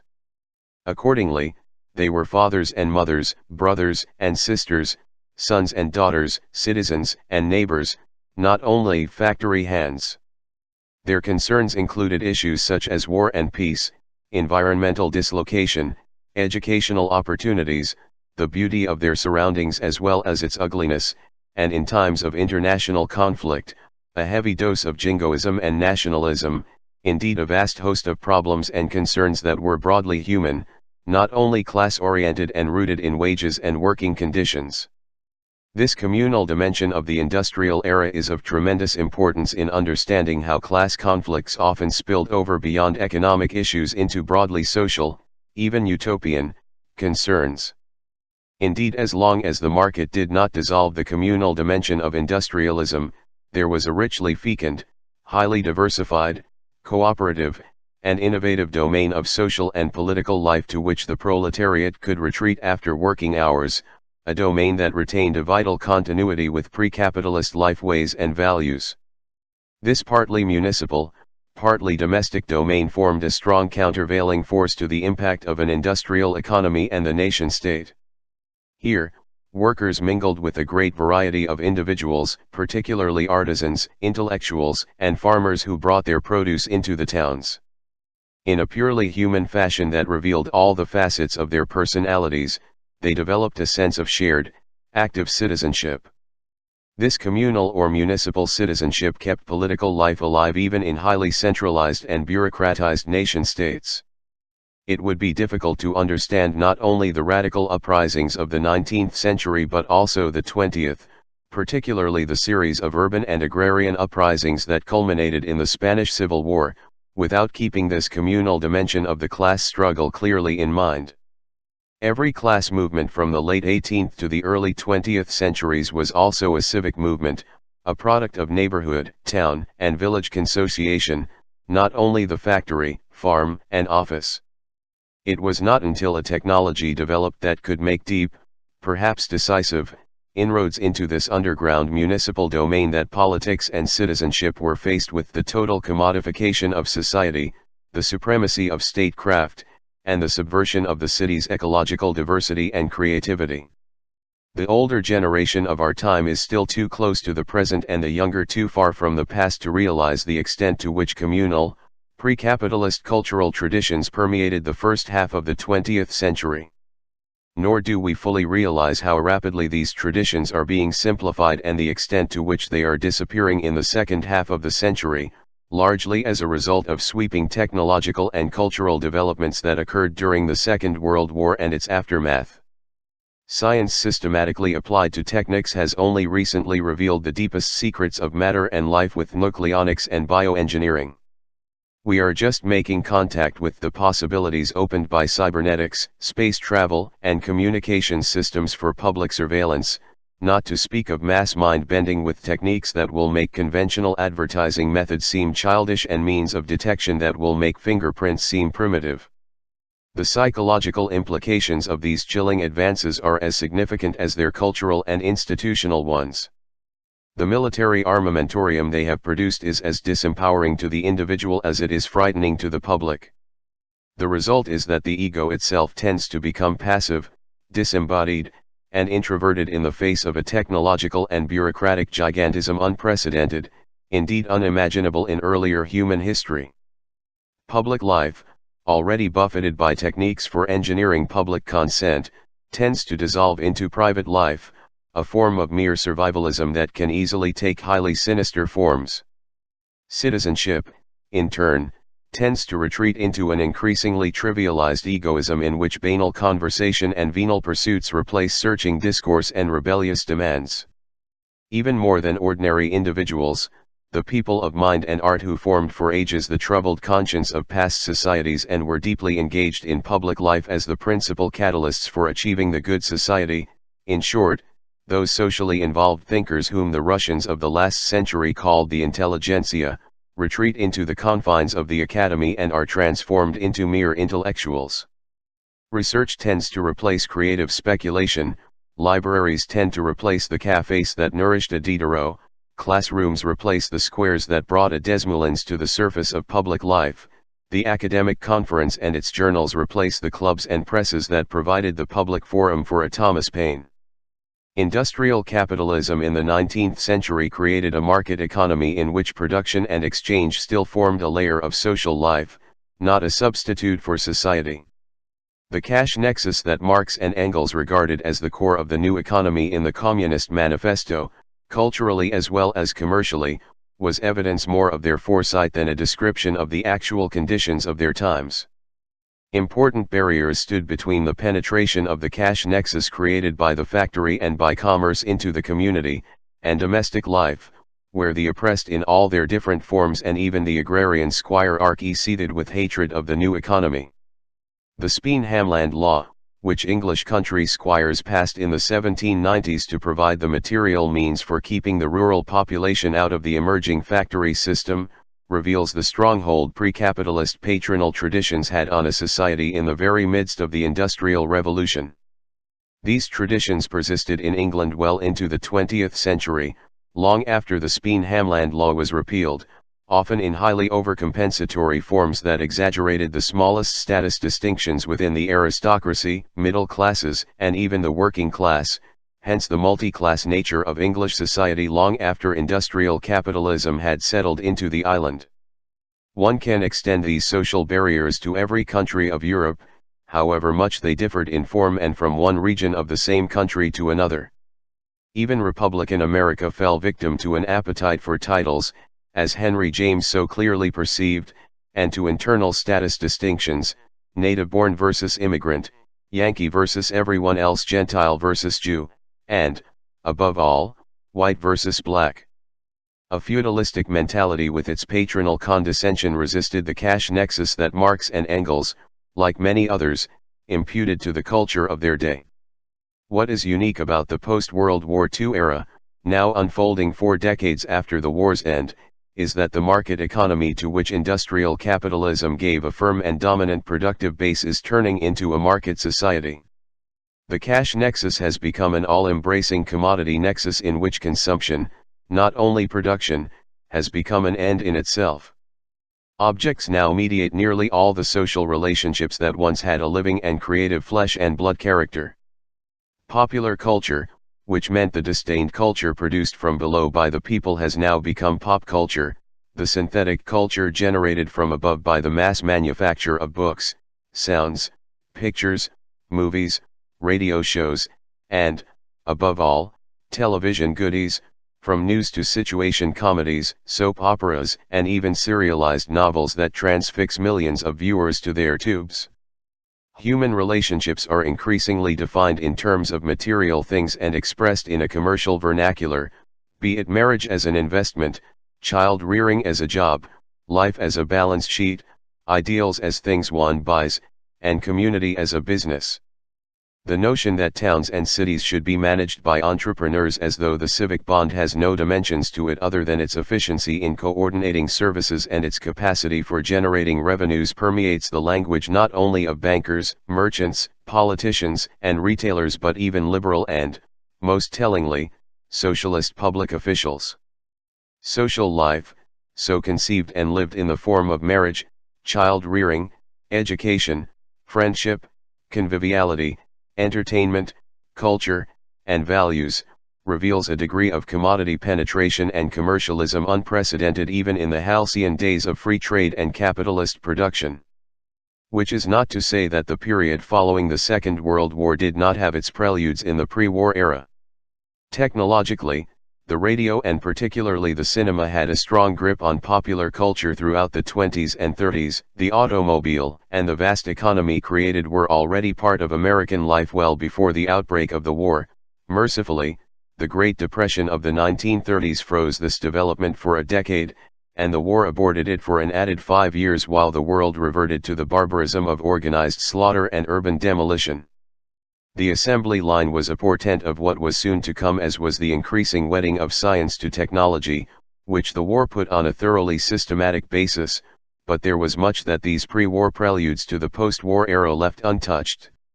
The Depression had given a bad name to capitalism and placed its legitimacy in grave doubt. This loss of faith stimulated a sweeping drift toward cultural and social movements that challenged the system's integrity and claims to meet human needs. Agrarian life still had a strong base in American and French society, even as Depression foreclosures reduced its economic significance. As late as 1929, 25% of the employed labor force in the United States owned or worked labor-intensive farms that had changed very little from the last century. Approximately 3/4 of American agricultural produce was sold at home. Although tractors were beginning to appear in growing numbers, horses were still in wide use and kerosene was still a major fuel for illuminating farm homes. Culturally, agrarian values were very much alive in America. They were embodied in the high proportion of immigrants from the villages of Eastern Europe, Italy, and Ireland, and in the yeoman farmers who were being scattered throughout the continent by the dust storms that swept over Middle America. The Depression, in fact, witnessed a remarkable regeneration of pre-capitalist agrarian values. The end of the First World War had seen a cultural mystification of urbanism and substantial migrations of young people from rural areas to cities. Songs such as "How Can You Keep Them Down on the Farm After They've Seen Paris" typified a glorification of urban lifestyles in the 1920s. The rural hick, once conceived as the source of America's sturdy republican values and the pioneer of continental settlement, had become a caricature in the cartoons, literature, and cinema of the 20s, a country cousin bumpkin who would do well to conceal his identity in the big city. This remarkable change in the historical imagery of Americans reflected the ascendancy of the industrial city and the modern age over the small town and the Jeffersonian age, in short, the cosmopolitan capitalistic era over the parochial pre-capitalist era. The Depression decade reversed this imagery dramatically. For millions of unemployed or economically uncertain Americans, capitalism was patently not a working system. For all the hoopla about the decline of socialism as a movement from its high point in the period immediately preceding the First World War, it is worth recalling that Norman Thomas, the presumed heir of Eugene V. Debs, received 900,000 votes in 1932 as the Socialist Party's presidential candidate, a figure that comes very close to Debs's highest vote some 15 years earlier. The Depression reversed the migration from farm to city, at least until the dust storms of later years drove many farmers to other parts of the country. Rural culture also began to thrive in the mass media of the decade, particularly as an evocation of community values, mutual aid, and compassion for less fortunate people. The extraordinary degree of social vitality that marked the 1930s stands in marked contrast to the socially devitalizing selfishness of the 1920s, which celebrated Calvin Coolidge's maxim, "America's business is business," and, one might reasonably add, "let morality go to the devil." Social justice, not personal venality, rings through the 30s as the motif of the radical left and radical right.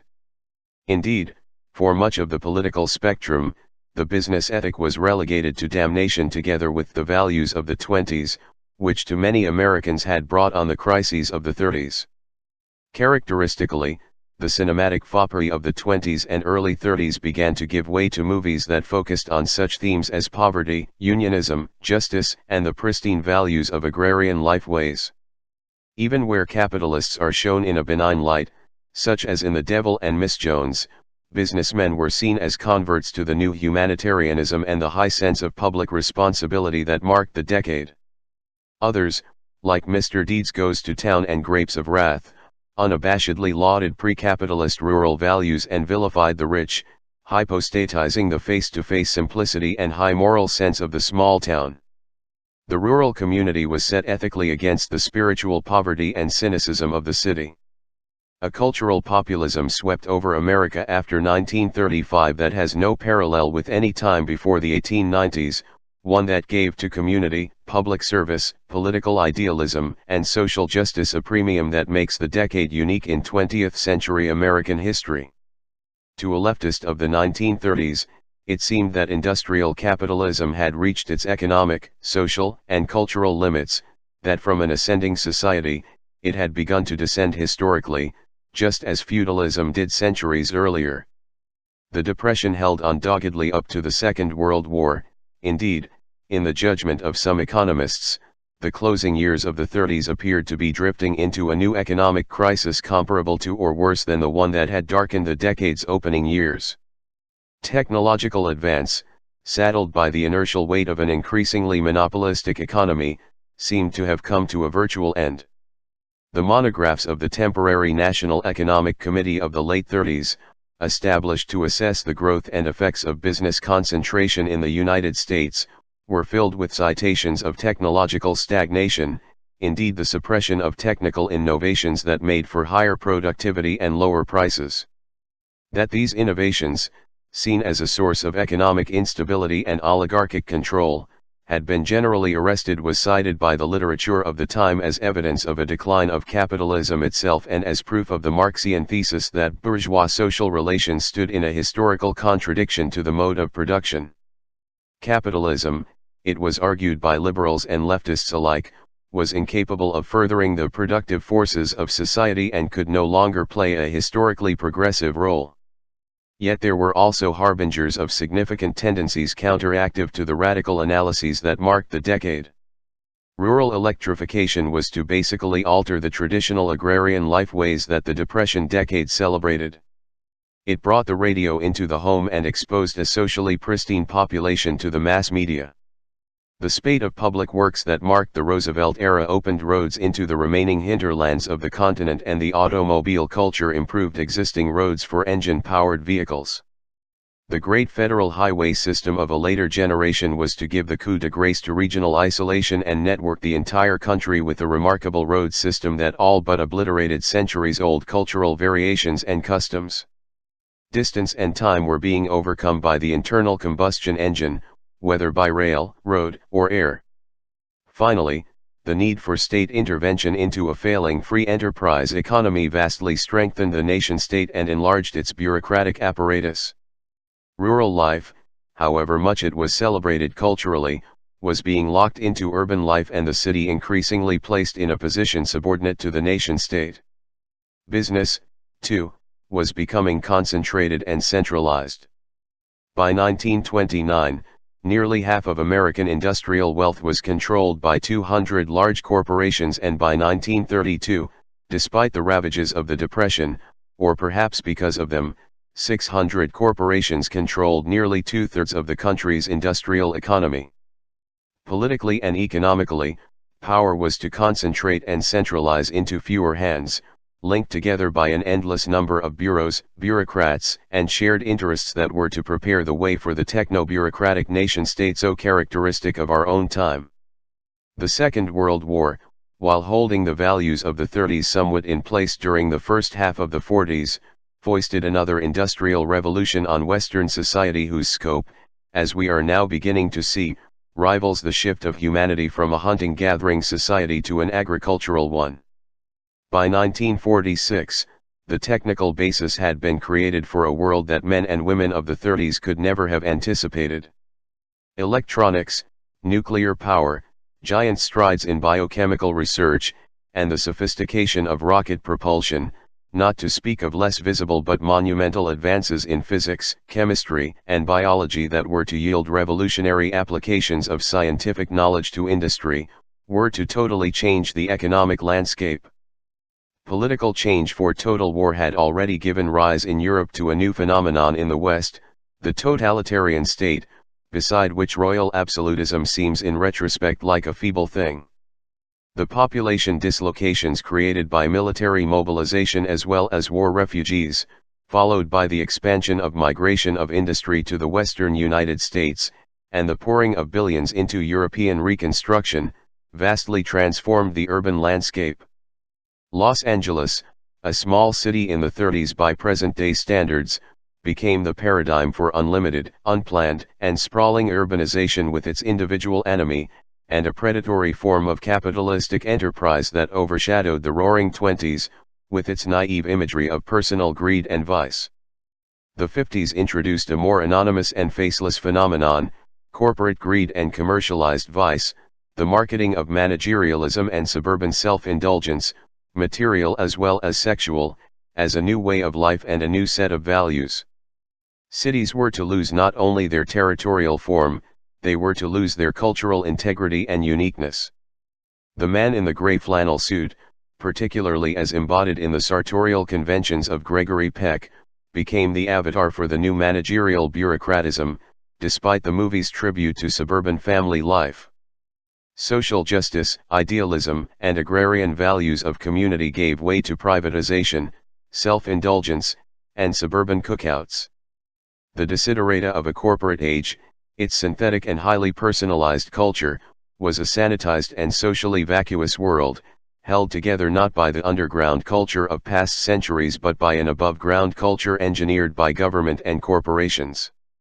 A mass society, notable for its despiritualized and amoral version of possessive individualism, had emerged from the debris of the 30s, a mass society structured around television networks, counseling offices, bureaucratic agencies, and, above all, commodities.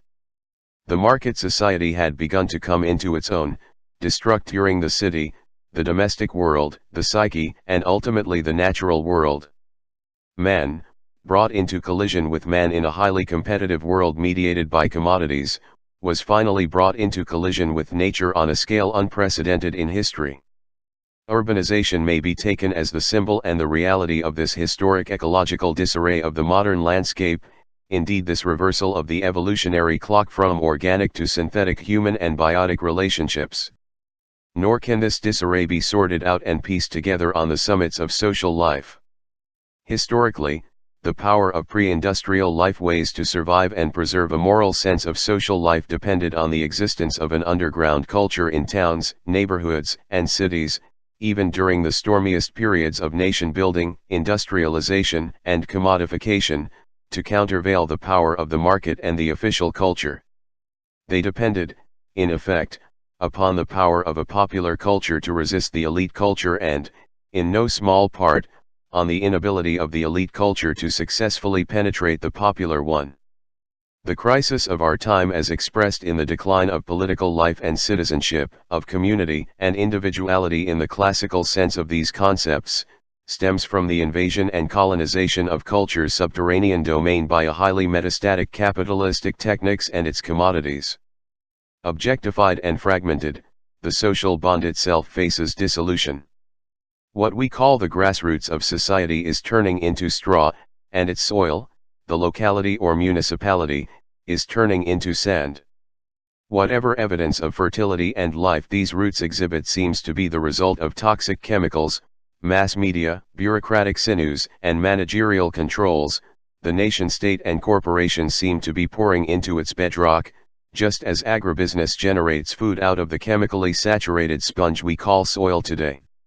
Redemption must come from below, from the municipal level where the underground culture of past times flourished, not from an above that constitutes the very source of the problems we face.